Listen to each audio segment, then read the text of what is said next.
Good evening, everyone. Hi. My name is Ainsley Cameron, and I'm the curator of South Asian art, Islamic art, and antiquities here at the Cincinnati Art Museum. And tonight I have the great pleasure to introduce our speaker, Dr. Walter Denny. Dr. Denny, or Walter, as he has repeatedly asked that we do not stand on ceremony, has been in Cincinnati all week. We have been terribly preoccupied with a week-long survey of our carpet collection.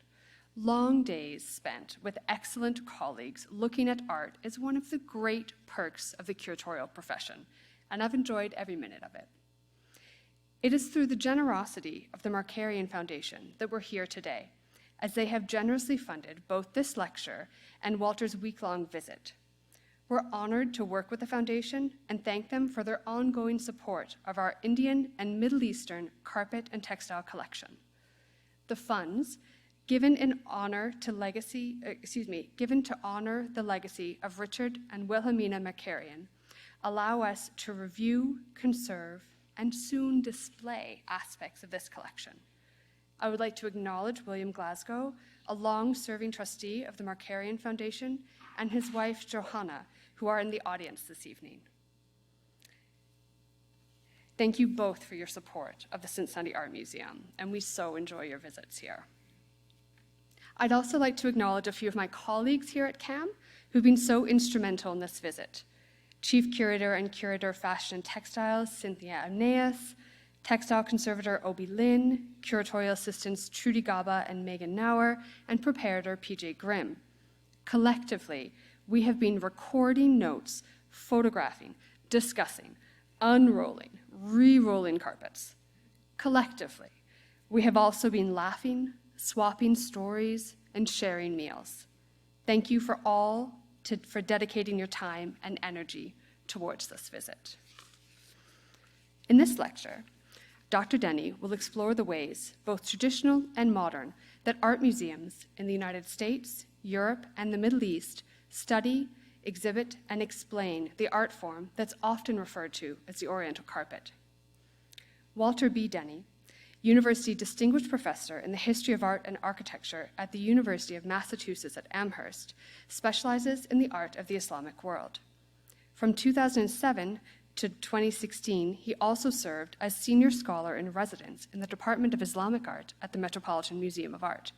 You might have heard that they have a pretty good Islamic art collection, somewhere where you could spend a decade, no problem. After completing his BA at Oberlin College in 1964, Dr. Denny received his MA and PhD degrees from Harvard University. His research interests and publications concentrate on the Ottoman Turkish sphere and in the history of Islamic carpets and textiles. He's also taught, pursued research, and published on the 1,000-year history of East-West interchange in European culture. He lectures frequently on a variety of topics in the US and abroad. May 2022, this month, will mark the completion of his 52nd year at the University of Massachusetts. Thank you, and please welcome Dr. Denny.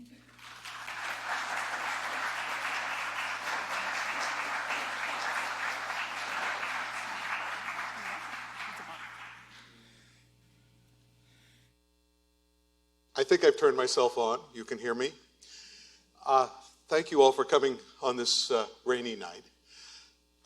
When I had the opportunity to, and I also should thank the Markarian Foundation and all of my wonderful colleagues at this wonderful museum in this wonderful city for the first 4 days of the 5-day visit, which will end tomorrow with an awful lot more to look at in carpets. I've had a fantastic week. And when I was asked to give a lecture here, I thought that will be sort of the icing on the cake. What should I do as a topic? It occurred to me that what we've been doing this past week is really a very interesting topic to talk to the public about.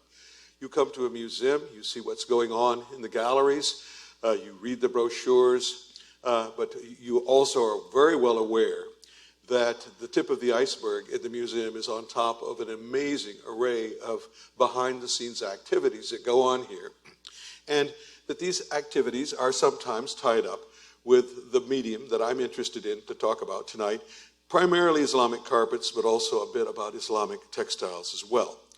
So I thought it would be fun to basically go through my very large collection of photographs, which after almost 60 years of photographing numbers probably somewhere in the neighborhood of 400,000 or 500,000 images, and pick out only half of them tonight, don't worry. Pick out a few that dealt with this very interesting topic of what goes on with textiles and carpets in museums, because it's really quite a fascinating topic. And so I'm going to sort of share that with you tonight. Now, we know, just from looking at European paintings, that Islamic carpets and textiles in Europe and North America have a very long history. As a matter of fact, the oldest Islamic carpets that we know of, really with any confidence, to be a coherent group of carpets, dates to the 14th century. And it is in the late 14th century that carpets begin to show up in European paintings for the first time. And from that time onward, there are literally countless, there are hundreds, if not thousands, of European paintings, which are one of the prime pieces of evidence that we have for dating early Islamic carpets. This particular carpet is on a table around which a group of very solemn gentlemen, Spaniards on one side and Brits on the other side, are about to conclude a truce after the disaster of the Spanish Armada. And this young man who is looking at it, I'm not sure how much of that he realizes, and I wish he'd be a little bit further back with that. I hope a pencil, not a pen, but actually it's much more distressful that there's an inkwell on the table itself, on top of the carpet, as depicted here. Now, carpets are associated with all kinds of things in European painting, but generally speaking, as with today, people who enjoy oriental carpets, who collect them, who keep them in their houses, we all know that they constitute a rather superior sort of person, well-traveled, urbane, generous in their appreciation of the arts of other cultures. And of course, this has long been the case. When Holbein painted his two ambassadors here, at the beginning of fairly early in the 1530s and the 16th century, he surrounded them with all kinds of objects symbolic of all kinds of interesting things. And it's very interesting that art historians talk about almost everything in this painting, and they frequently forget to talk about by far the most important object there, which is the carpet on the table. Likewise, it's no matter of happenstance that the painting of the Virgin Mary with two saints by the Venetian painter Bassano, also from around the same time, but from Italy, in that painting we see underneath the feet of the Virgin Mary a very readily identifiable carpet of a type that is well known in surviving examples, and that the carpet in this particular case imparts a feeling of sanctity to its holy ground underneath the feet of the Virgin Mary. So carpets are associated with good breeding, with wealth, with education, and also with sanctity. A little bit stranger if we go to certain Protestant churches in Middle Europe, in Hungary and northern Romania, that in the time of the Reformation turned to Protestantism from Roman Catholicism. And we find in these churches that all the Roman Catholic, they were previously Roman Catholic before the Reformation, all the frescoes have been painted over, all of the original sculptures have been destroyed. But today when we go in there, we're surprised to see hanging from the balconies and all over these churches large numbers of early Turkish carpets, the only color and the only decoration in these Calvinist institutions. So the role of the carpet in the Western imagination has been around for an awfully long time, and therefore we shouldn't be at all surprised to find carpets in art museums in North America and in Europe and in what we might call the Western world. Now that's the history, a real short history, of a real short look, a glimpse of the role of the carpet in the culture of Western Europe. More specifically, the role of carpets in art museums is nowhere near as long a history, because most of the modern art museums have been around for 500 years, but the modern art museum is largely a creature of the 19th century, the later 19th century. We have a shorter and more peculiar history. The first exhibitions of carpets in the museum context were in museum buildings that had largely been designed for the showing of fine arts, that is, painting and sculpture, with prints and drawings as an adjunct to painting. And in early carpet displays, they either tended to be somewhat redolent of the Oriental Bazaar, as you see on the left-hand side here, from an exhibition held in Paris at the end of the 19th century. Remember when there's a time we used to say at the end of the last century? End of the last century all of a sudden got pretty close, didn't it? Too close for comfort. And on the other side here, one of the first major exhibitions of carpets ever held in Europe in 1910 in Munich. And you can see what it's like there. They just basically put the things on the floor, and they put a couple of ropes there so people wouldn't walk on them. And that's it, the devil take the hindmost. Well, in fact, it is very interesting, however, that at this time carpets were being exhibited in museums at all. Because, of course, they were decorative arts. You held your nose when you said that, or applied arts, or even minor arts.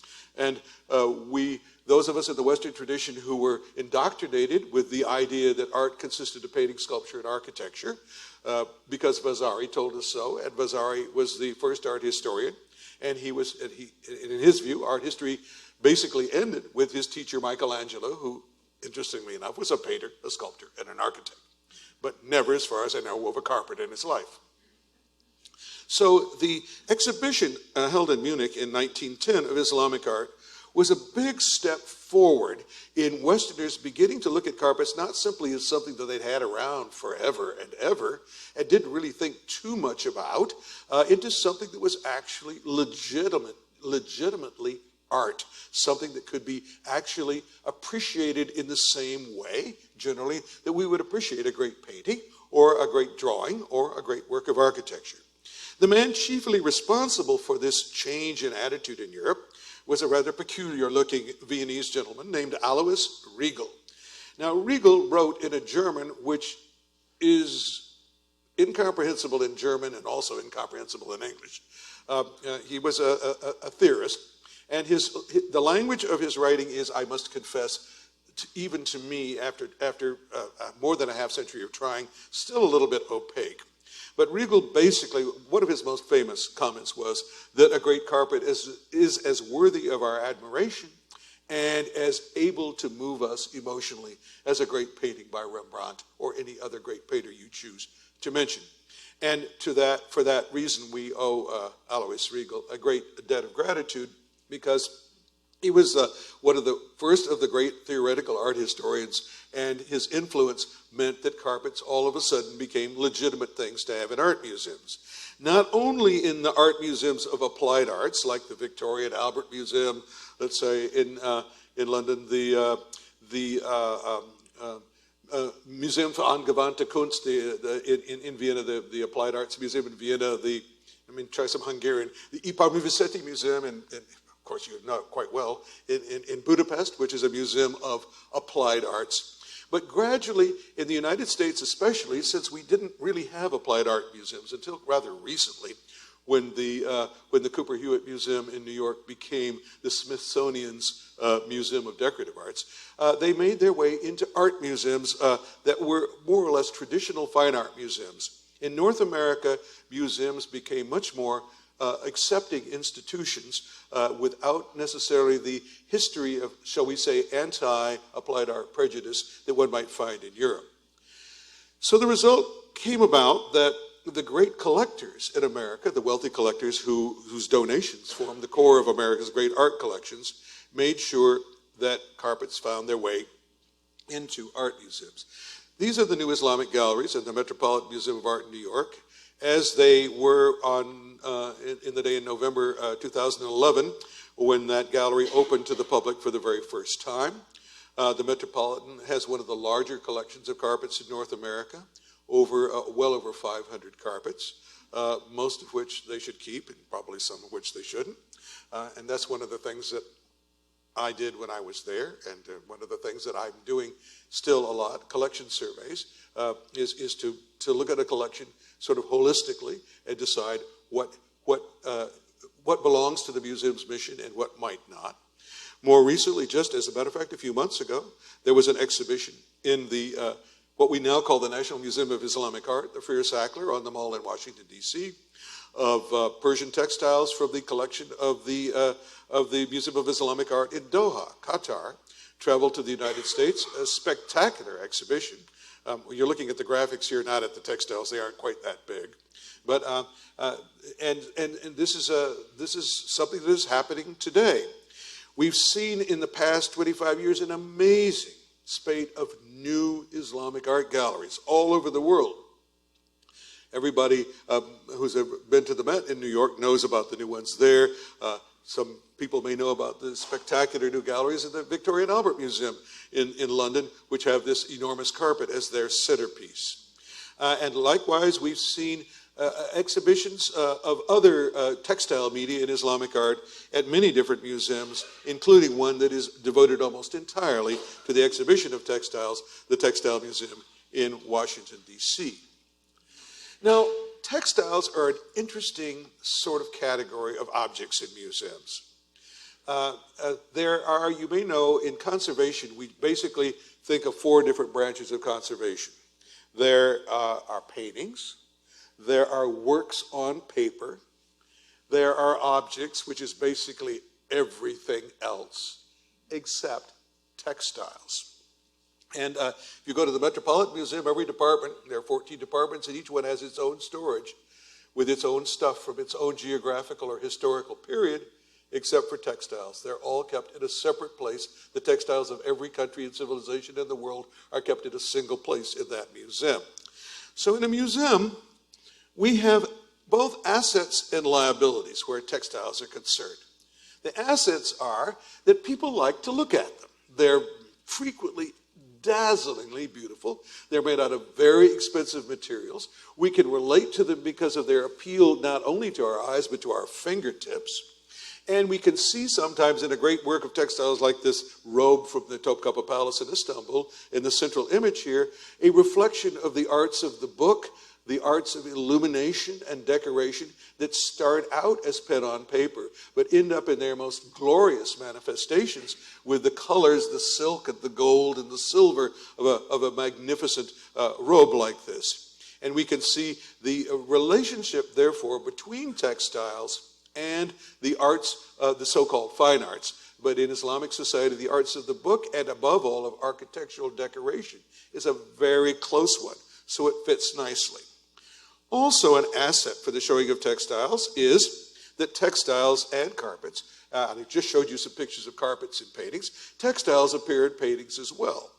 And if you looked at these 3 paintings here, the Bronzino portrait of the wife of the first Medici Duke, or the second Medici Duke actually, of Florence, Cosimo I. This is Eleonora of Toledo. By the way, when they exhumed her body a couple of decades back, she was buried in that dress. And quite frankly, it's so beautiful, I can understand why she didn't want to take it off. But in Chinese painting, in Islamic painting, or in the Italian painting in the Islamic mode that we see on the right-hand side here, textiles are a very important part of what a painter shows us. Think of some of your favorite painters. Someone, let's say a Dutch painter like Ter Borch. Who painted satin like he did? Think of the portraits, the society portraits of John Singer Sargent. And or Winterhalter, and how they showed those wonderful Worth dresses with all of their details. So there's an extensive and informative documentation of textiles and costume in other works of art. Now those are the pluses. What are the minuses? Well, the minuses are that textiles, first of all, are not very comfortable in the light, and that a strong light on almost any textile over time will destroy it. Therefore, when you have textiles at a museum, they have to be shown for a very short time. A rotation of probably 3 months, maybe a little bit more, depending on the fragility of the silk, and at a very low light level, 5-foot candles, which isn't very much. And some things are so fragile we can't even show them upright. This robe, which was probably burial goods from 14th century Iran, from Qatar, has to be shown lying on the floor because they can't. It's so fragile they can't even stand it up. The piece below it, a carpet, which I fiddled around in Photoshop with this picture because you still can't tell what's on the damn thing, but it's even worse when you look at it in person. a very, very old carpet that nobody can figure out, and it's got an enormous hole you could drive a truck through in the middle of it. The contextualization is a difficult thing. The upper right-hand image here is the robe in which Holy Roman Emperors were crowned in Vienna for centuries, but it was actually created for a Norman, that is a Catholicized French-Norwegian ruler of Sicily in the 12th century. Talk about trying to explain what something is, and then what's it doing in Vienna, or they're in very bad condition, just a very small fragment. And so these, and then of course, they're as we're going to see in a minute, they create a whole series of problems, but these are the main ones for exhibition. And then there's a special problem, which is, I think, very well overcome here. Cincinnati has this marvelous tradition of costume. This is the second biggest crowd I've seen since I've been in Cincinnati. The largest crowd I've seen is the nude mannequins in the basement of the museum. There are so many of them. I've never seen so many naked ladies in one place. All of them completely stark white. At any rate, so there are lots of museum challenges in exhibiting costumes. We haven't even gotten to storage yet. The Metropolitan Museum, under its former director, Philippe de Montebello, was extremely wary of using mannequins to show things. Philippe believed that textiles should be shown the same way that paintings and sculpture should be, that they should be shown flat. And yet, of course, costume, a major art form, requires the three-dimensionality that you see here. Whether it's an ethnic piece for the British Museum on one side, or the work in the middle, actually both sides are from the British Museum, or the work of Oscar de la Renta, the central photograph which I took at an exhibition of his dresses in Houston some years ago.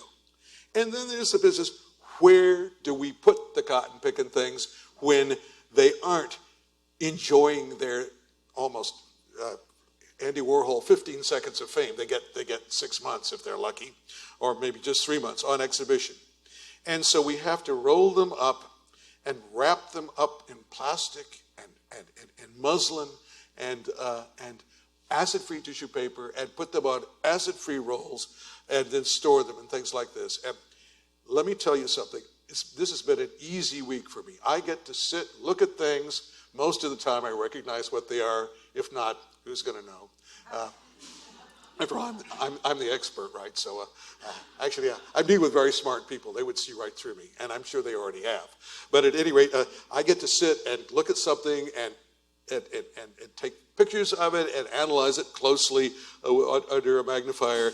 But the hard work, believe me, you have no idea how much sweat is involved in rolling and unrolling, and how difficult it is, let's say, to roll a 23-foot-long rug straight so it doesn't go off one end of the tube or the other at the 20-foot mark.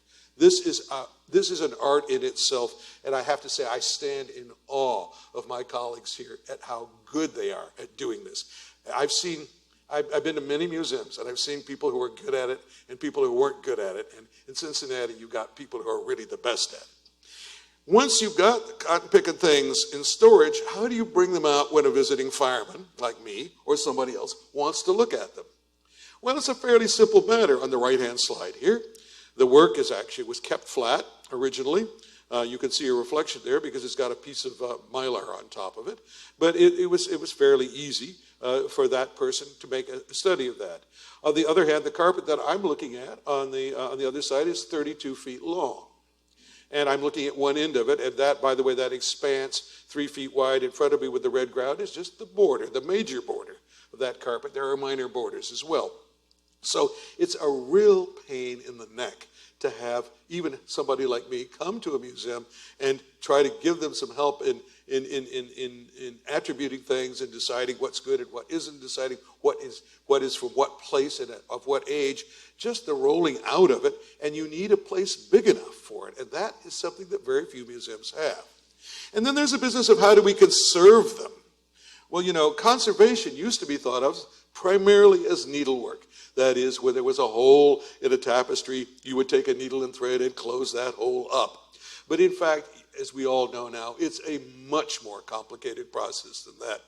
And the stages of conservation, I have the very good fortune to be on the visiting committee of the Textile Conservation Department at the Met. And my respect for textile conservators, always high, is now really just at a summit. There's so many extraordinarily complex processes that involve a knowledge of chemistry, a knowledge of fibers, a knowledge of all kinds of very complex knowledge, plus an amazing ability to work with your hands. And then, of course, even washing something is difficult. You basically take a bunch of 2x4s, make a very shallow pool on the floor, put a piece of plastic tarp in it. What would we do? What did we do before plastic sheets were developed? I have no idea. Probably were just a lot of dirty, smelly rugs around. But at any rate, here, this is Zoe Perkins at the St. Louis Art Museum washing a Chinese rug here and looking at the process. And the process is a fascinating one. I took my students in my seminar, museum studies seminar, to the Metropolitan 3 weeks ago. This is a photograph from that time. Conservators explaining what they do with any medium, but especially with textiles, tremendously help us to increase the respect we have for the work of art itself and for the processes that went into the making of that work of art. Painting is easy to understand. Somebody's got a bunch of paints, they've got a brush, they've got a canvas, and they move the paints from one place to another on the tip of a brush. I know that doesn't do a lot of credit to Rembrandt, but basically that's the process. Textiles are infinitely more complex. And then there's the business of photographing. Well, now, photographing an oil painting is difficult because they have glazes. That is, the varnish on them is shiny, and so you've got to get the light so that you don't have reflections. But how do you photograph something as large and as fragile as the famous King Arthur tapestry in the cloisters at the Metropolitan Museum of Art? Well, we finally figured out a way to do it. It's so complicated and so expensive, we probably shouldn't have figured it out. We use an overhead gantry with a camera, a digital camera, and a computerized program that allows us to take multiple photographs of an object, and then we stitch them together into a file, which when we started doing it at the Met, the final files were so large, their computers simply couldn't handle them. They put them on a disk and waited for computers to evolve another 10 years before they could deal with these 18 gigabyte files that were just enormous, far too big to handle. This is the setup that we used at the Met when all the Met's great carpets were photographed during the hiatus when the galleries were closed. One part of the closed galleries was turned into a clean room, and this special construction was made. Now, it's a really good camera today costs a hefty chunk of change, but but we're in an entirely different league here. We're way up into the six figures when you look at this kind of, and this is expensive stuff. And museums run on money just like every place else does. So just taking a picture of a rug can be a colossal pain in the neck for curators. And then there's the business. The carpets, of course, are the biggest of the textiles. The one I'm showing you on the left on the colossal table in the Metropolitan's conservation wet room, it's the largest table I've ever seen. If you want to have 100 people to dinner, you need one like that, I suppose. But and you'll notice that this is actually a fragment of a much larger carpet. It's only about 4/5 of the length and only about 2/3 of the width of the original carpet. And even so, the bottom 4 feet down there, you'll notice, have to be folded back. We're talking huge things, the biggest works of art. Even the tapestries aren't this big. Maybe there are some installation works. I mean, you could go to a place like Mass MoCA and see works of art that are maybe 80 feet long, but contemporary works. But for what you ordinarily find in art museums, carpets are easily the largest objects they have, which is why when you want to look at a carpet in the Brooklyn Museum, you have to wait until the museum is closed, the one day is closed, and then you put it out in your main social space. You can see all the chairs and tables have been pushed to one side so that they could look at this very big carpet. And it's impressive when we look at these things, but we have limited options for showing them because I told you the Met has over 500 carpets, And how many are we looking at? This is the largest gallery in the Met, the Persian gallery in the new Islamic wing. And we've got 1, 2, 3, 4, 5, 6, 7 carpets on display. And there's room for a couple more, but not very much, really. And there's only room for 1 carpet in the middle of this very, very large space. Well, finding a place for them is difficult. Another really difficult thing is lighting them. Carpets are very peculiar things. They suck up light like nobody's business. Most photographs, I urge you not to go to look at Met carpets on the Met website, because using the highest technology in the world, Photo Studio at the Met has managed to show very dark photographs of every single one of their carpets. Carpets confound the highest camera technology, always ending up darker than they should be because of their peculiarities and the way they deal with light.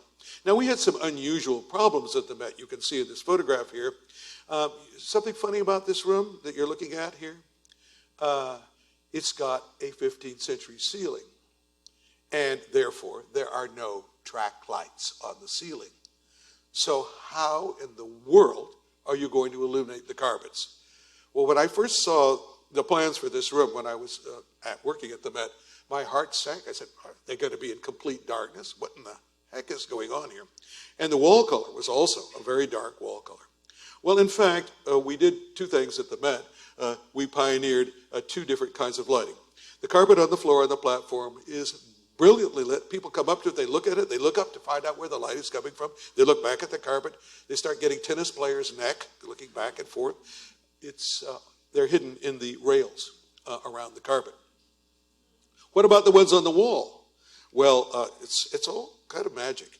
Here's somebody I photographed assembling those rails, and way up on the ceiling there's a slot, and in that slot, you can't see it, are lights that illuminate the ceiling.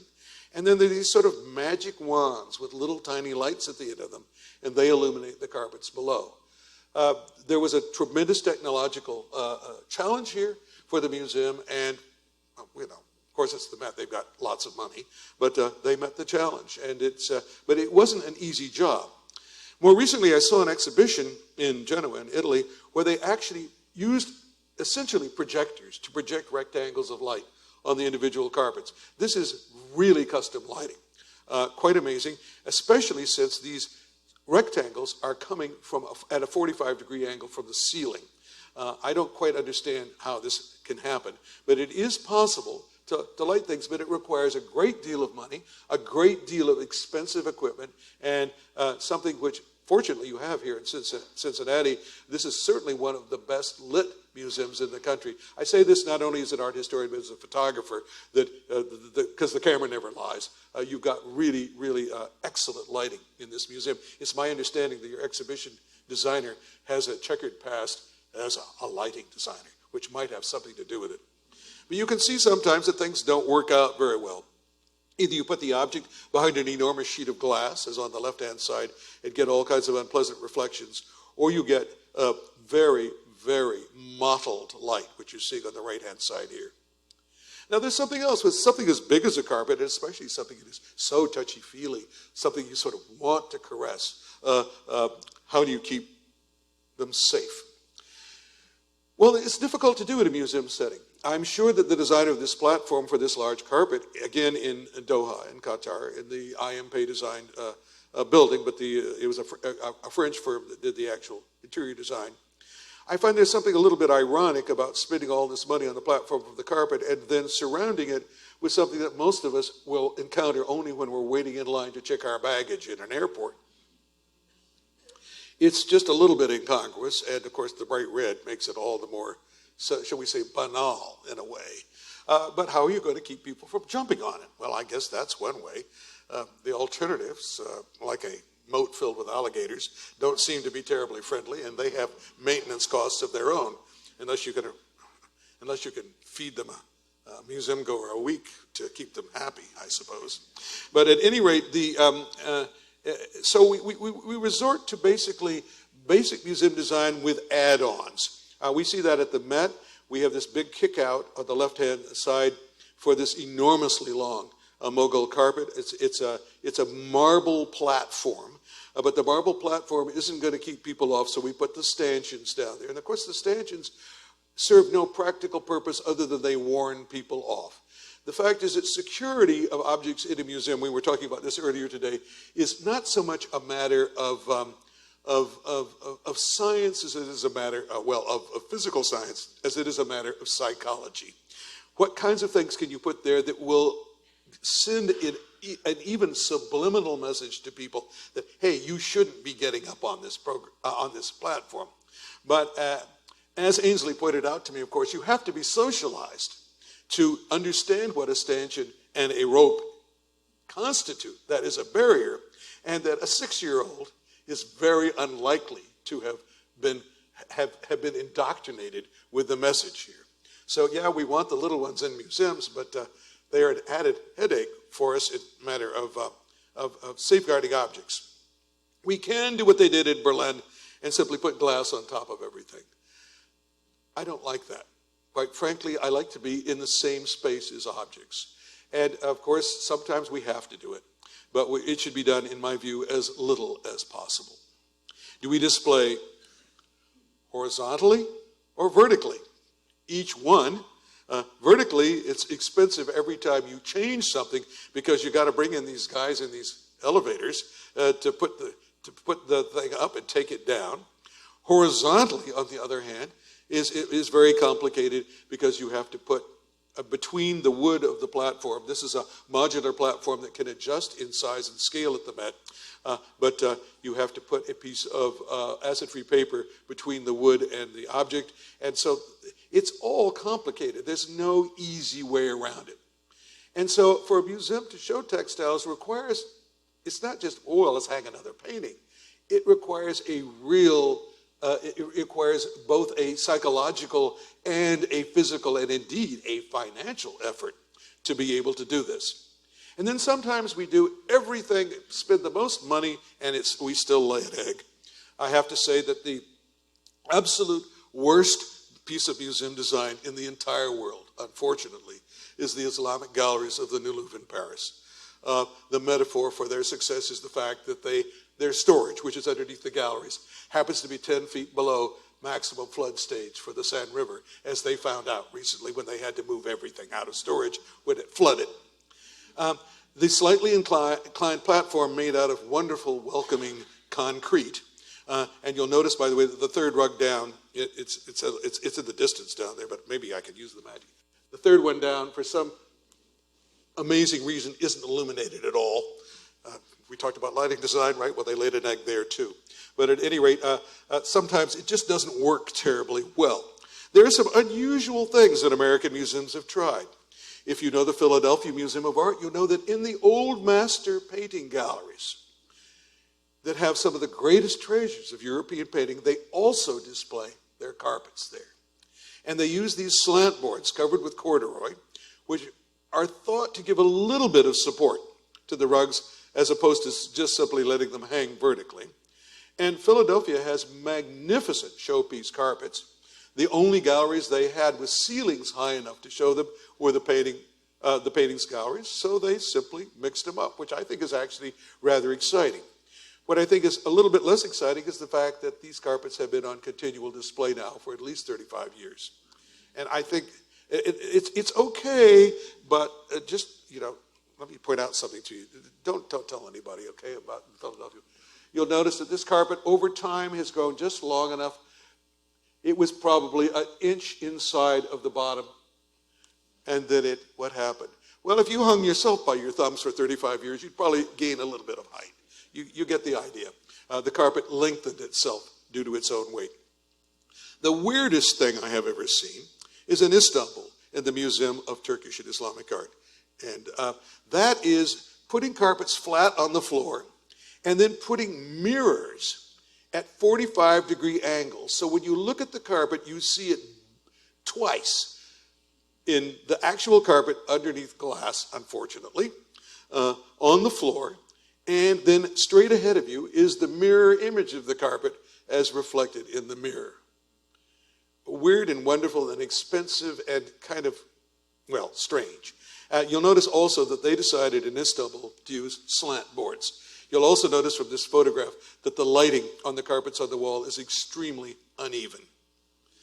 Something else, this is a historical document. This museum no longer exists. It was the basement of the Blue Mosque in Istanbul. They turned that into a museum to show the flat-woven Turkish carpets known as kilams. Well, this is exactly the wrong way to display a carpet because you have to basically sew it onto a backing at a zillion different places or it'll simply bag out on the wall. But it was very nice to take photographs because you could stand back and you wouldn't get any keystoning effect in the photograph. You could look straight these carpets straight in the eye or straight in the wool. Something even weirder than this, which I'm responsible for, back in the late 60s, we used to decorate the courtyard of Harvard's Fogg Art Museum at Christmas time with Turkish kilams.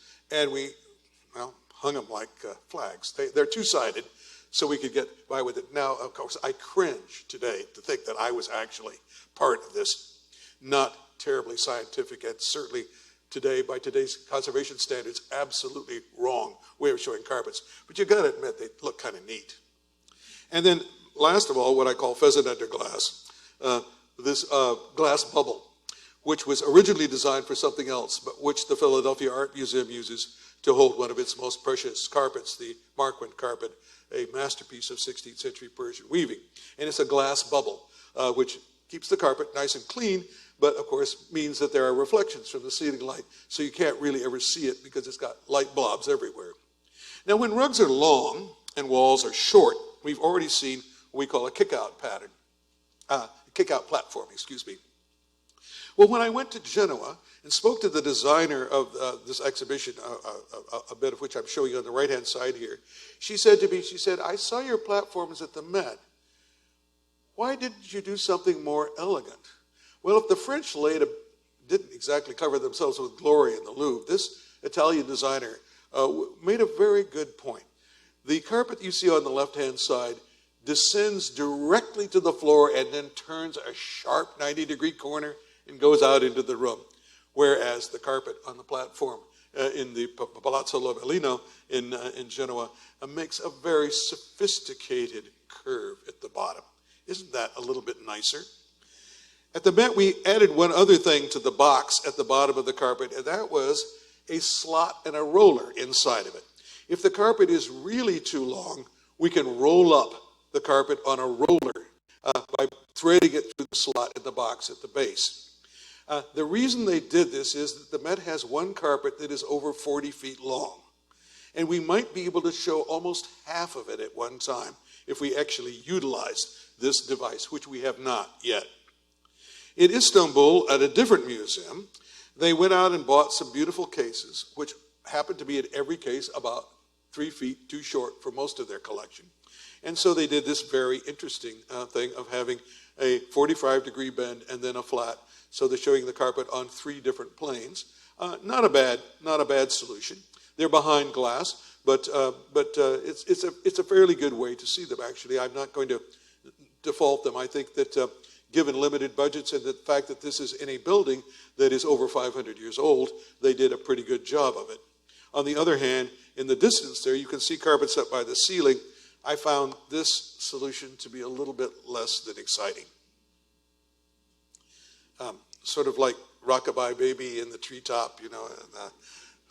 Now, we can also, if it comes to that, and we got a long carpet and a short wall, we can hang the carpet sideways. There is today at the Met, the celebrated knee-day carpet is hanging. You can see it up the upper left-hand side here, is hanging on the wall sideways. This is not a good idea for a number of reasons. First of all, the major strength of most textiles is in the warp, not in the weft.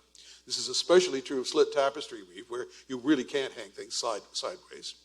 But the fact is that the knee-day carpet is about 6 inches wider at one end than it is at the other, and it looks kind of weird if you look at it straight on, which is why I'm showing you an angled photograph.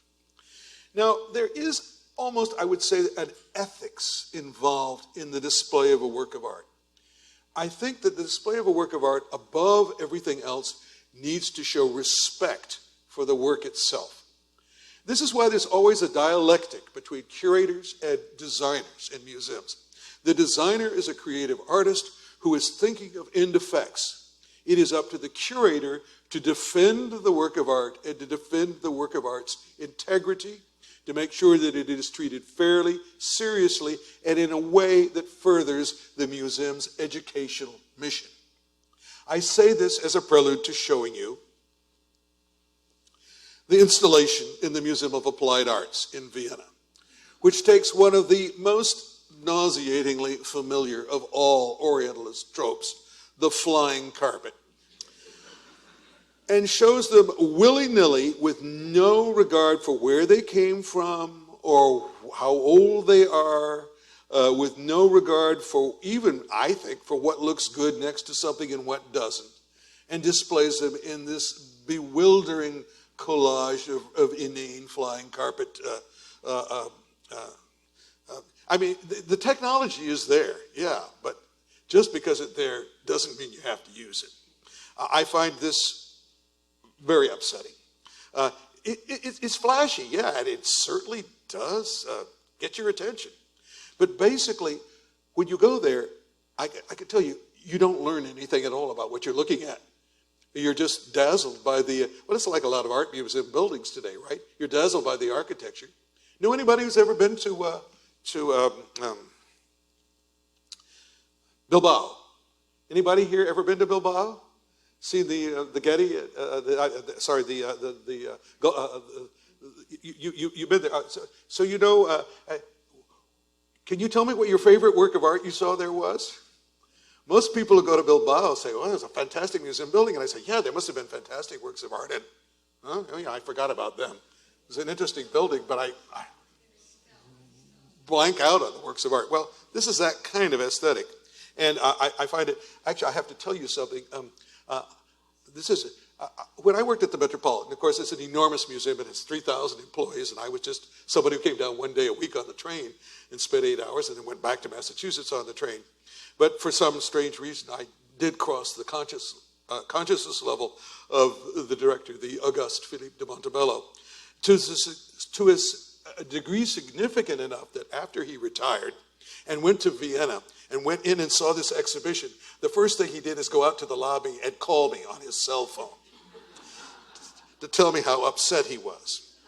Now again, why am I getting so upset, especially at my age? I shouldn't. It's not good for your blood pressure or your digestion. But the fact is that this is, it strikes me, is a good example of a very creative and very interesting museum design that in fact does not contribute in any way, shape, or form to an understanding of the carpet medium, to an understanding of Islamic civilization, to an understanding of the men and women who wove these carpets, of the people who designed them. It gives you no idea as to how they were originally used, certainly not displayed like this, I can tell you. So it's a bit of a problem. There's one other thing I'll mention here, which is almost parenthetical. There are a lot of fake carpets out there.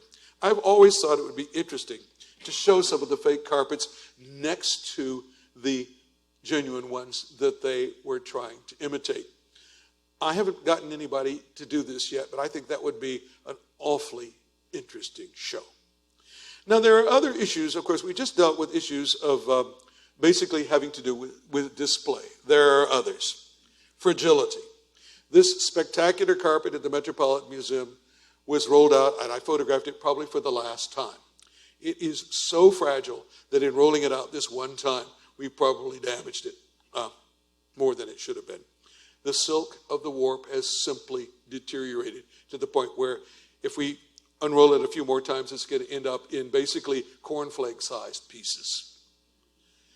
What do you do with a carpet that everybody agrees is very old, but is over 50% early 20th century restoration, which unfortunately was done with dyed wool that faded completely? The original colors are still strong.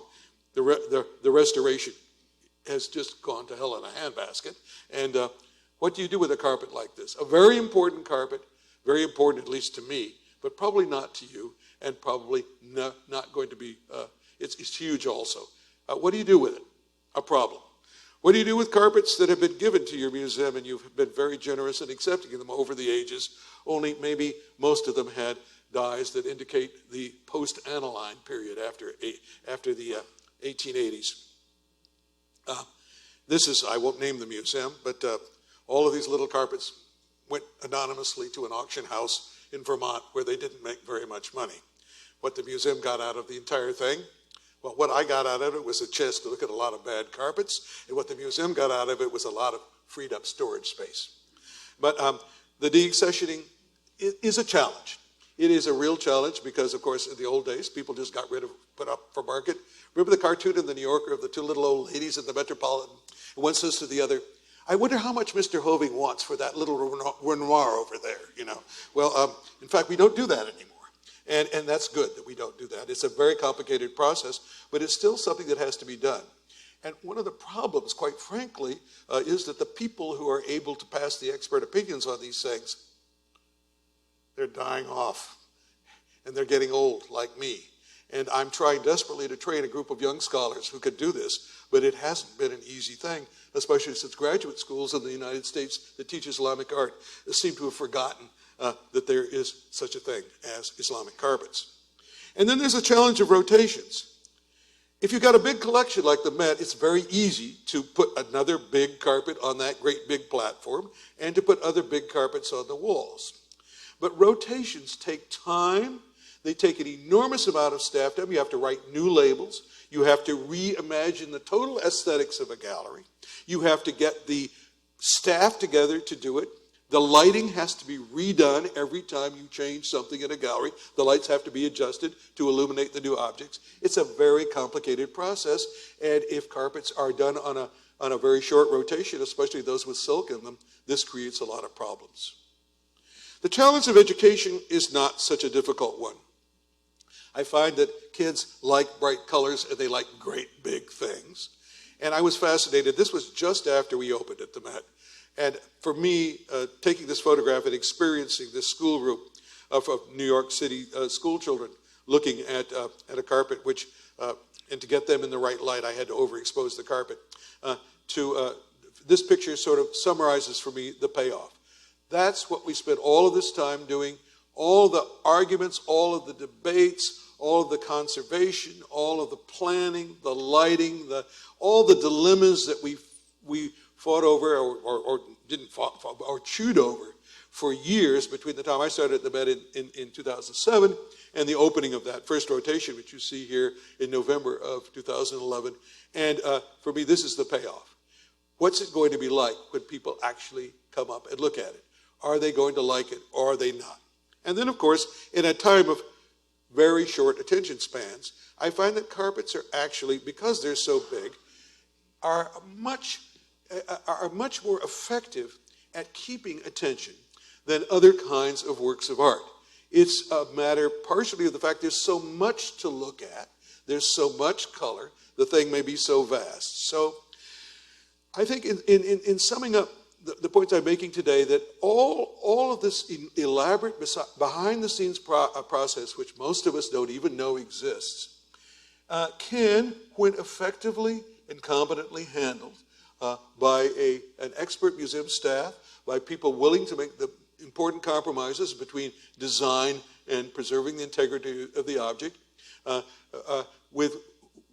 made by individuals who keep in mind that the paramount purpose of an art museum, the reason that it is a tax-deductible, a nonprofit institution for which you get a tax deduction, at least so far, that all of this is because museums are places of learning, and that carpets can be a very effective way for people to learn about a large number of people who live on the surface of this globe, who speak different languages, who have different religions, who have different ways of living, but also, as we all do, appreciate beauty in all of its many forms. So that's the payoff, and that's the big question at the end. Is it doing this or isn't it? Well, carpets are a great way to accomplish this goal. Thank you for coming tonight.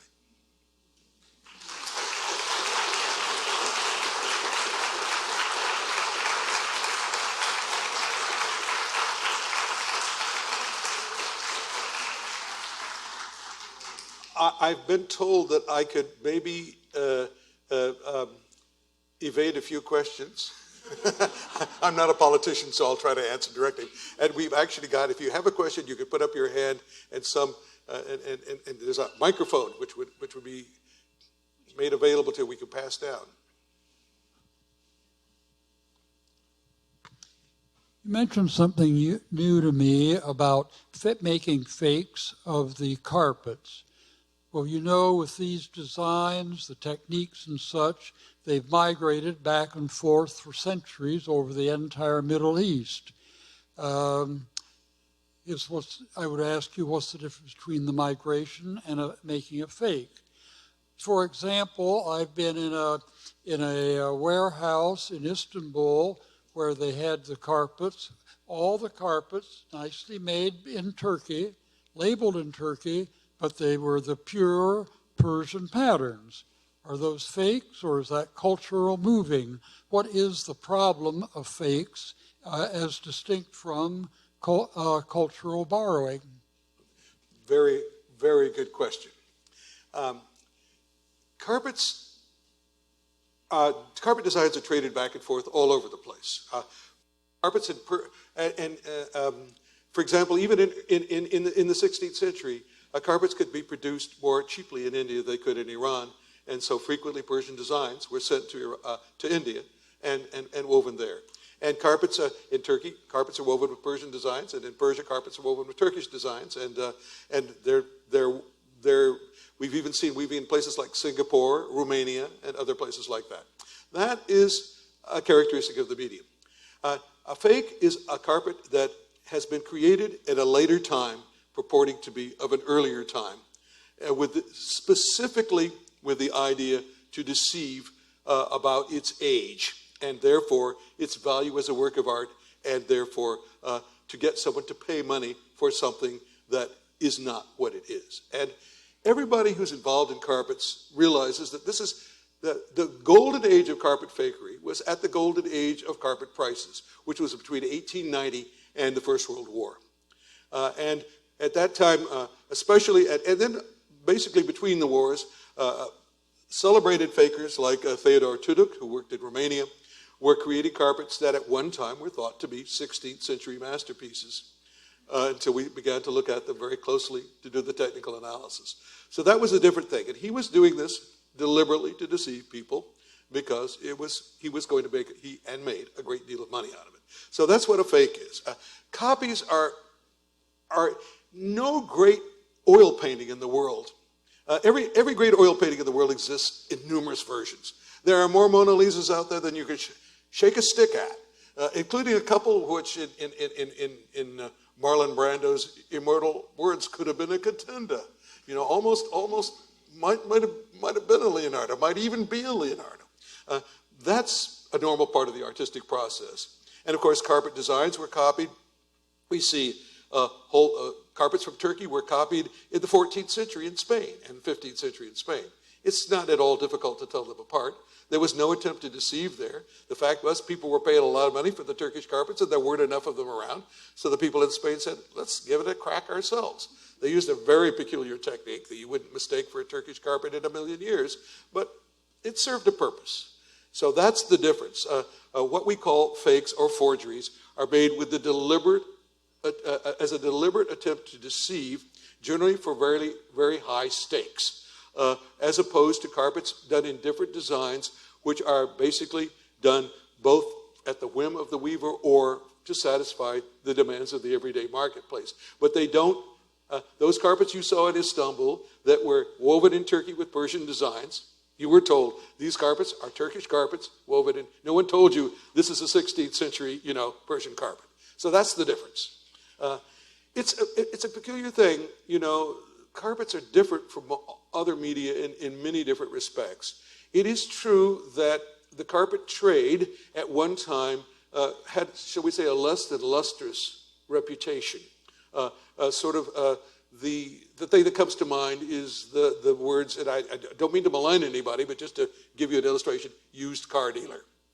Okay, well, there are lots of used cars are necessary. I drive one. And I bought it from a very reputable used car dealer, I might add.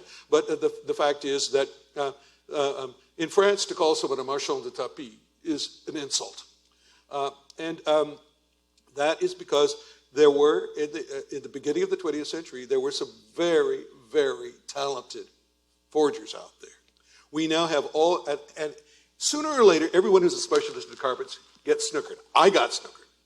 I put it, in 2002, I put a carpet in a show in Washington, D.C. It's in the catalog. It's illustrated in color.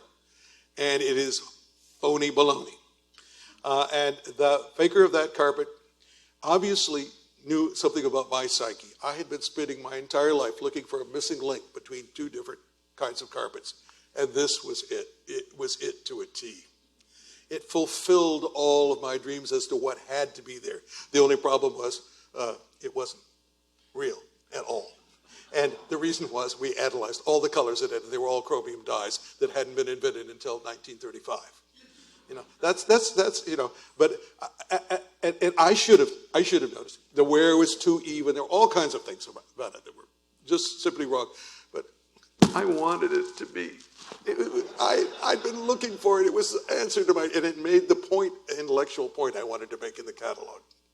Okay, you're not going to tell anybody about this, I hope.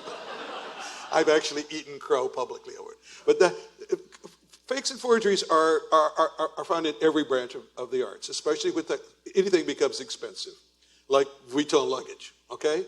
But there's a difference between that and simply the sharing of artistic ideas, which is I think a great thing, and the more the merrier. Those gigantic rugs, the very long, very big, very wide, where were they woven? Were they meant for a palace or something, and they were woven in the palace by the weavers? Or how you weren't sitting in a tent somewhere weaving a gigantic... Absolutely not. Not even Barnum had a tent big enough for those, I should say. That's a very good question. These enormous carpets were, almost all of them, the really big ones, were woven on commission. Because there was probably money fronted up front, because the material in them and the amount of labor that goes into them was so vast that very, very few carpet weaving enterprises had the resources, and they certainly weren't done on spec. In the 20th century and the late 19th, there were certain places in Iran where there was enough money that someone insulted about wove what they called the world's largest carpet. I remember seeing a picture of it when I was a graduate student. It had two Mercedes cars parked on the border, which was about the width of a country road in Massachusetts.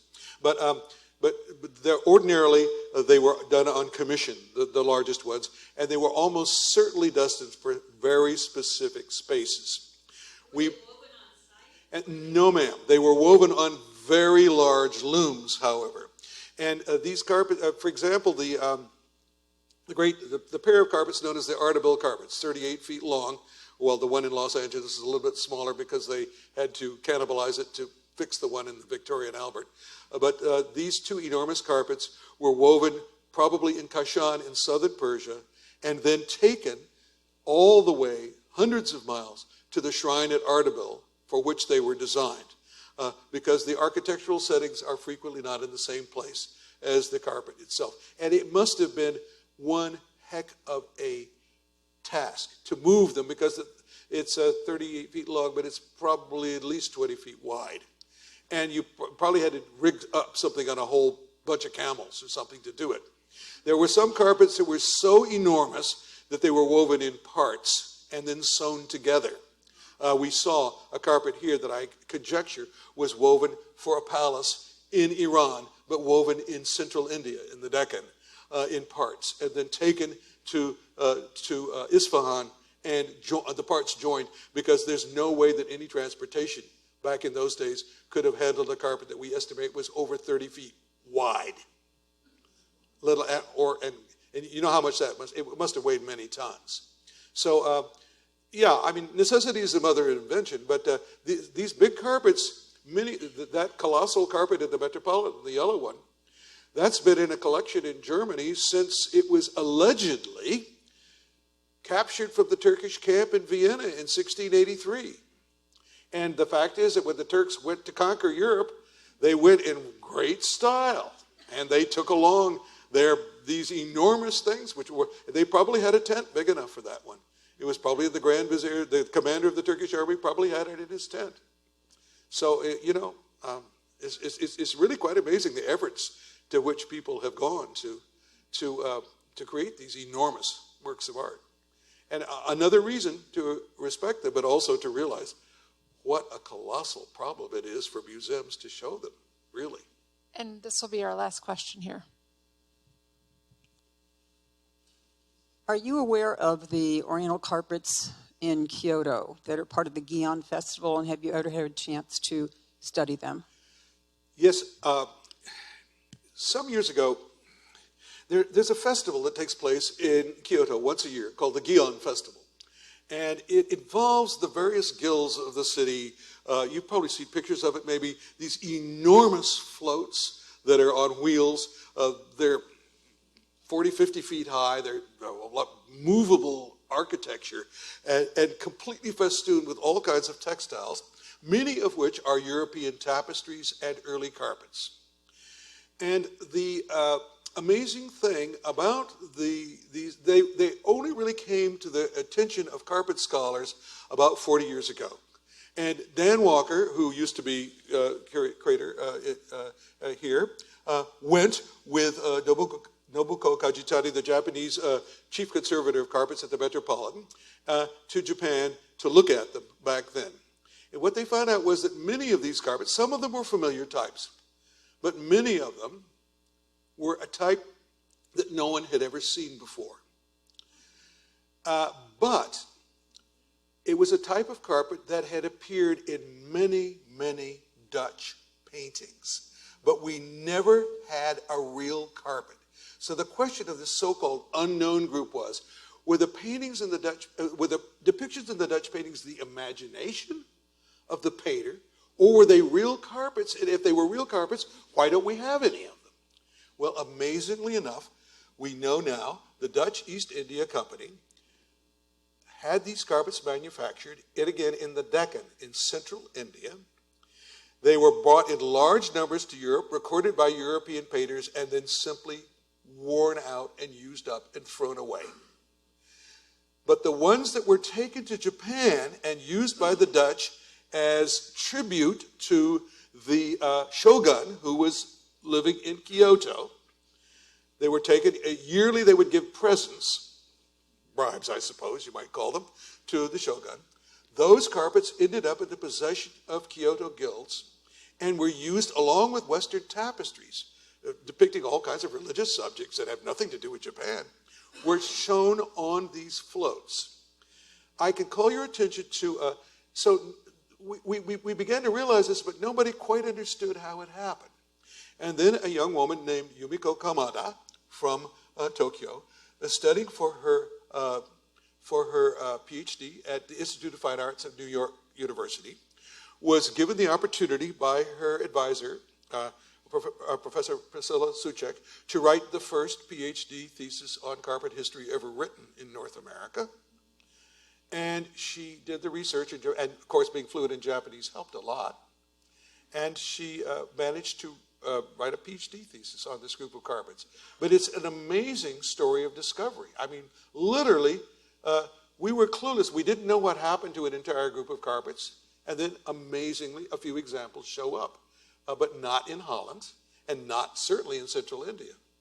And in going into the documents, she was able to, it's appeared as a book in Japanese, which I unfortunately cannot read, but I'm hoping that it'll appear in English, her work. So that's a good example of how exciting this field is. Look, there are worlds to conquer out there in carpet history. I just wish that more of my colleagues in Islamic art realized it, although it's kind of nice to have it all to myself, too. Selfishly. Thank you again.